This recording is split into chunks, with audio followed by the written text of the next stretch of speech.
میرے محبوب تو ام ہانی کے گھر آرام کر رہے ہیں، آپ بتائیے میرے محبوب کو کس طرح جگاؤں گا، وہ نیند سے سو رہے ہیں، کیا میں کہوں کہ یا محمد اٹھ جاؤ؟ کہا نہیں، کہا کہ کیا کہوں گا، یا مزمل کہوں گا، یا مدثر کہوں گا، کیا کہوں گا، آمینہ کا لال کہوں گا؟ نہیں، کہا میں نے تو اپنے محبوب کو اپنا نام نہیں لے کر پکارا، تو کیسے پکارے گا؟ اے جبرائیل کون ہے تو؟ فرمایا میں غلام ہوں۔ فرمایا تو غلام ہے، وہ میرا آقا محمد الرسول اللہ ہے۔ فرمایا کہ اپنی ہونٹ کو، اپنی زبان کو کہا کہ محمد کے ایڑی میں رگڑ مار، میرا محمد کی نیند کھل جائے۔ معراج کی شب یہ دھوم مچی، وہ عرش پہ آنے والے ہیں۔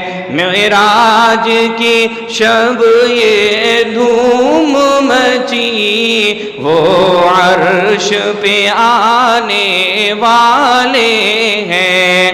مشتاق زیارت ہو جائے، ہم جلوہ دکھانے والے ہیں۔ تمہارے دوستو، بزرگوں، جوانوں، آقا محمد الرسول اللہ کو حضرت جبرائیل نے اپنا ہونٹ مبارک کو رکھا، آپ اٹھ کھڑے بیٹھ جاتے ہیں۔ کہا کہ جبرائیل اب تو اپنے سر کو اٹھا لیجئے۔ کہا نہیں۔ کہا کیا بات ہے؟ اب تو محمد کی آنکھ کھل گئی ہے۔ کہا نہیں۔ کہا کہ جبرائیل کہتے ہیں میں نے جنت دیکھی ہے، جنت کی بہاریں دیکھی ہیں، جنت کی لیل و نہار دیکھے ہیں، اے اللہ کے نبی اس میں مزہ ہم نے نہیں دیکھا جو تیرے تلوے میں مزہ ہے۔ یہ میرے آقا ہیں محمد الرسول اللہ صلی اللہ علیہ وسلم۔ میرے عزیزو، اللہ کے نبی نے ہمارے لیے ساری قربانی پیش کیا، ہم نے ان کو کیا صلہ دیا ہے؟ ایک مرتبہ اللہ کے نبی صلی اللہ علیہ وسلم آرام فرما رہے ہیں، حضرت عمر فاروق رضی اللہ عنہ کی بیٹی حضرت حفصہ رضی اللہ عنہا آپ کی زوجہ محترمہ تھی۔ فرمایا ایک مرتبہ ان کے بھائی ابن عبداللہ ابن عمر رضی اللہ عنہ ان کے گھر تشریف لے جاتے ہیں۔ میں میدان میں صحن کے اندر قرآن کی تلاوت کر رہے تھے، ایک آیت آتی ہے وَامْتَازُوا الْيَوْمَ أَيُّهَا الْمُجْرِمُونَ۔ جب یہ کان پر آواز پہنچی محمد کے، ڈاک کا اٹھ کر بیٹھ جاتے ہیں۔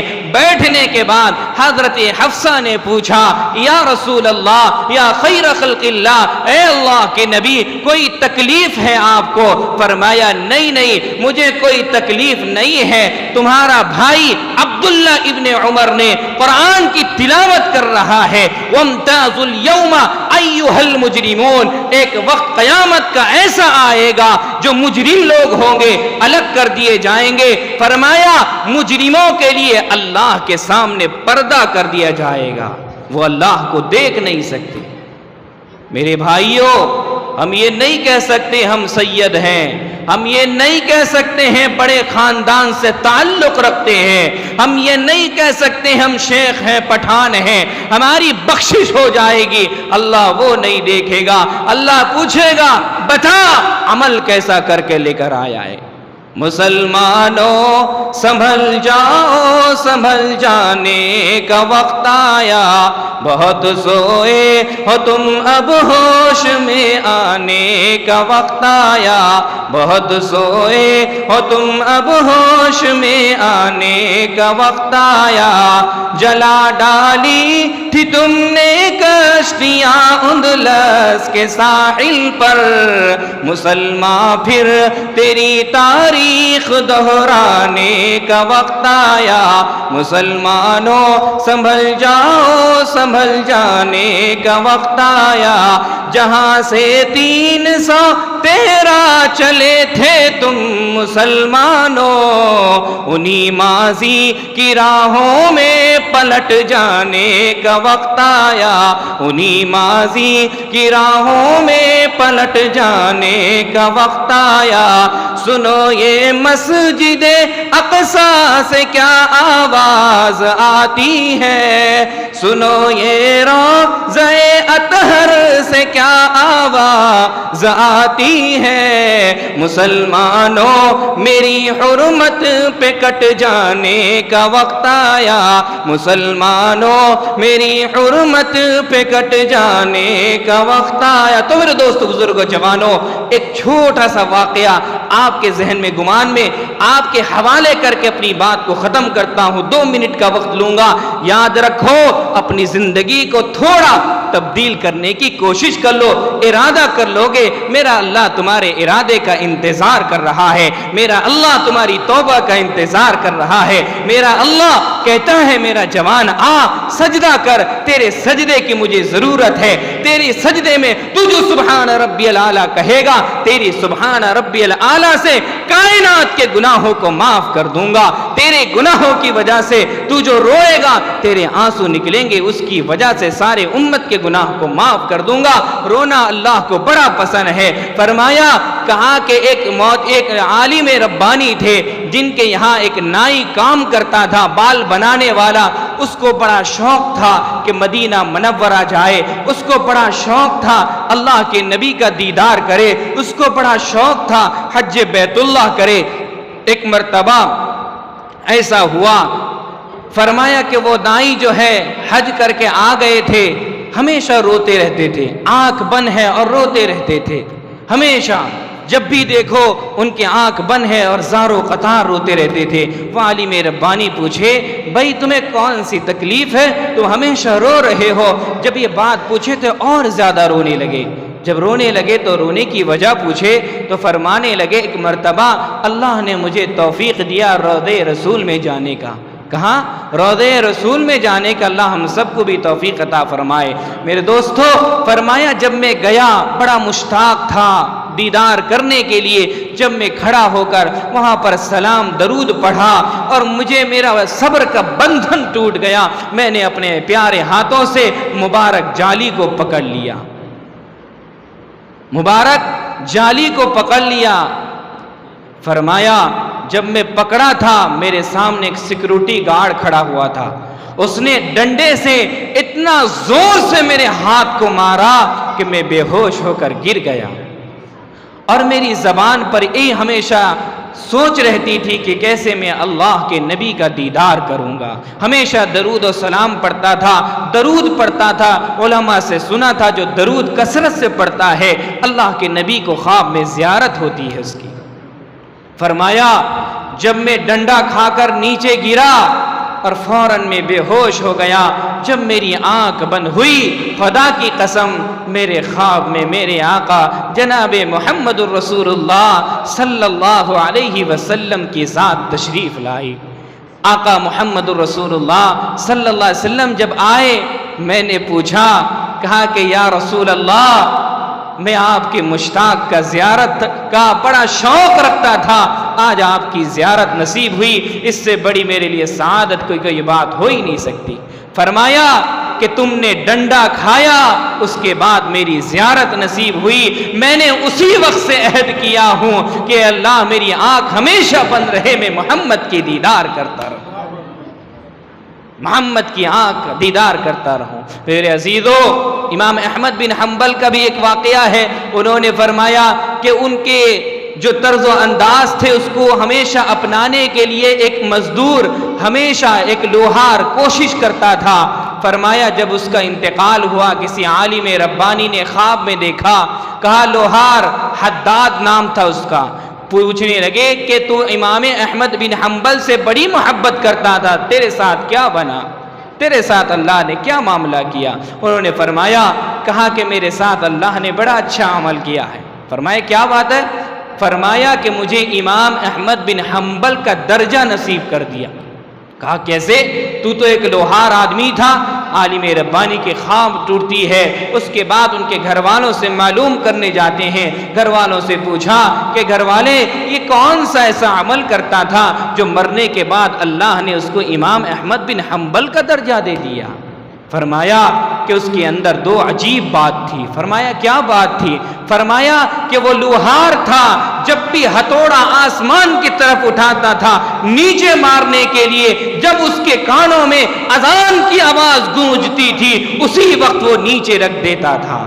کہا پہلے اللہ کا بلاوا ہے، پھر بعد میں اس کی پٹائی ہے۔ پھر دوسرا عجیب واقعہ فرمایا، کہا دوسری بات یہ تھی جب وہ نوکری کر کے گھر تشریف لاتا، رات کو وضو کرتا، نماز پڑھتا، عشاء کے بعد چھت کے اوپر چلا جاتا، قریب میں امام احمد بن حنبل کا بھی گھر تھا، فرمایا امام احمد بن حنبل کو دیکھتا چھت کی اوپر ساری رات نوافل پڑھتے تھے، ساری رات اللہ کی عبادت کرتے تھے، قرآن پڑھتے تھے۔ وہ نوجوان کہتا ہے میرے دل میں ہمیشہ یہی خیال ہوتا تھا، میرے جو معصوم بچے ہیں، اے کاش اگر میں لوہار نہ ہوتا، اے کاش کہ میں مزدور نہ ہوتا، اے کاش میں اگر لاچار نہ ہوتا، اے کاش اگر میرے پاس بھی پیسے ہوتے، میں بھی امام احمد بن حنبل کی طرح راتوں رات نفل اور عبادت کرتا۔ یہ سوچ کر میں سو جاتا تھا کہ میں کل کو جاؤں گا، اگر میں نہیں کماؤں گا تو میرے بچے بھوکے رہ جائیں گے، اے اللہ مجھے بھی ایسی توفیق دے، میں بھی امام احمد بن حنبل کی طرح راتوں کو نماز پڑھنے والا بن جاؤں گا۔ فرمایا وہ بات اللہ کو اتنی پسند آئی، مرنے کے بعد اسے امام احمد بن حنبل کا درجہ دے۔ مفتی انعام الحسن صاحب نے اپنی کتابوں میں لکھا ہے۔ میرے عزیزو، اس لیے اپنی زندگی کو بدلنے کی کوشش کرو، اپنی زندگی کو سنوارنے کی کوشش کرو، اللہ سے دعا کرو اللہ تعالیٰ مجھے بھی اور آپ کو بھی عمل کرنے کی توفیق عطا فرمائے۔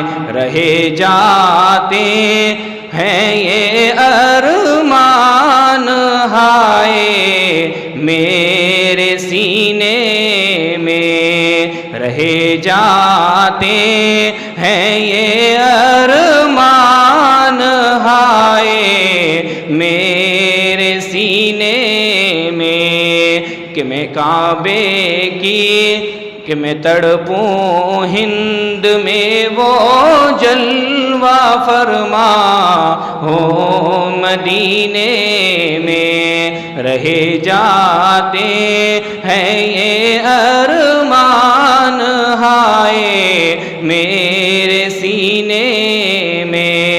تو میرے عزیز دعا کرو اللہ تعالیٰ مجھے بھی آپ کو بھی عمل کرنے کی توفیق عطا فرمائے۔ یہ جو محفل کرائے ہیں اللہ تعالیٰ ان کے جان مال عزت آبرو ایمان میں برکت عطا فرمائے۔ الحمد للہ رب العالمین والعاقبۃ للمتقین والصلاة والسلام علی سید الانبیاء والمرسلین وعلی آلہ واصحابہ اجمعین۔ ربنا ظلمنا انفسنا وإن لم تغفر لنا وترحمنا لنكونن من الخاسرین وما كان قولهم إلا أن قالوا ربنا اغفر لنا ذنوبنا وإسرافنا في أمرنا وثبت أقدامنا وانصرنا على القوم الكافرين۔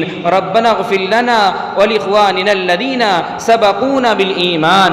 ربنا اصرف عنا عذاب جهنم، ربنا اصرف عذاب جهنم إن عذابها كان غراما إنها ساءت مستقرا ومقاما۔ ربنا اغفر لنا ذنوبنا وإسرافنا في أمرنا وثبت أقدامنا وانصرنا على القوم الكافرين۔ ربنا آتنا في الدنيا حسنة وفي الآخرة حسنة وقنا عذاب النار۔ اے اللہ، اے پروردگار ہمارے گناہوں کو معاف فرما، اے پروردگار ہمارے خطاؤں کو درگزر فرما۔ اے اللہ آپ نے ایک سنہرا موقع دیا، دین کی محفل اے اللہ بجا لانے کی ہمیں توفیق دیا۔ اے اللہ علماء نے بہت ساری باتیں بتائی ہیں، فائدے کی باتیں بتائی ہیں، قرآن و حدیث سے باتیں بتائی ہیں۔ پروردگار ہم سب کو اس پر عمل کی توفیق عطا فرما۔ اے اللہ جس محفل نے جس مقصد سے یہ محفل قائم کی گئی ہے پروردگار آپ بخوبی جانتے ہیں، آپ ارحم الراحمین ہیں، آپ غفار الذنوب ہیں۔ اے اللہ بڑے بڑے گناہوں کو معاف کرنے والے ہیں۔ اے اللہ جس نیت سے عقیقے کے عنوان پر یہ مجلس قائم کی گئی ہے، اے اللہ ہمارے خورشید بھائی کے صاحبزادے کو اللہ صحت عطا فرما۔ اے اللہ تمام بیماریوں سے محفوظ فرما۔ اے اللہ اس کی اے اللہ علم نافع عمل صالح عطا فرما، نیک صالح فرما۔ جن کے اولاد نہیں ہے مولا ان کو اولاد صالح نصیب فرما۔ اے اللہ جو بچے بچیاں شادی کے لائق ہیں مولا ان کے لیے غیب سے ان کے جوڑے کا انتظام فرما۔ فرما، اے اللہ جو مرحومین گزر گئے اے اللہ ان کی مغفرت فرما، اے اللہ ان کے درجات کو بلند فرما، خصوصاً ہمارے خورشید بھائی کے والدہ عائشہ بی بی کی مغفرت فرما، اے اللہ درجات کو بلند فرما، ان کی روزی میں برکت و خیر عطا فرما، اے رب العالمین ہمارے تمام مرحومین کی مغفرت فرما، بیماروں کو شفا عطا فرما، یہاں کے بیٹھنے والوں کو قبول فرما، نوجوانوں کو، بزرگوں کو، ماں بہنوں کو قبول فرما، جو دعا کے لیے کہے ہیں لکھے ہیں جن پر ہمارا حق ہے سبوں کے جائز مقاصد میں کامیابی عطا فرما، ہماری دعاؤں کو آپ اپنے فضل و کرم سے جناب محمد رسول اللہ صلی اللہ علیہ وسلم کے صدقے طفیل میں قبول فرما، وصلی اللہ علی النبی الکریم، آمین یا رب العالمین برحمتک یا ارحم الراحمین۔ تمام حضرات